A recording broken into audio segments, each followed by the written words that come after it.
দেখুন, আমি চাই, আমাদের দলও চায়, আমি এখনো যে চেয়ারে আছি, দলের চেয়ারেও আছি, আমি as a chairman of all India Trinamool Congress বলছি, আমরা চাই ভোটটা শান্তিতে হোক, মানুষের অধিকার প্রয়োগ করতে দেওয়া হোক।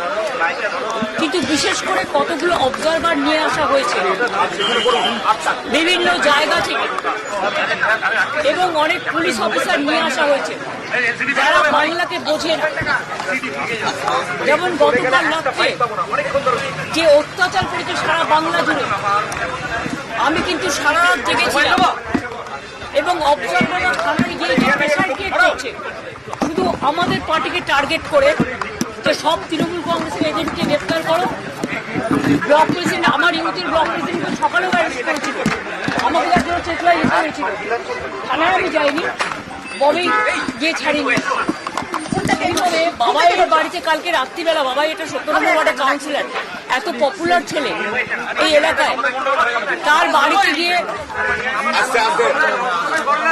বাড়িতে গিয়ে রাত্রি 2টোর সময় CRPF force, without state police, without local police, they attacked his house. এবং ওর বউ একা বাড়িতে ছিল বাচ্চাকে নিয়ে।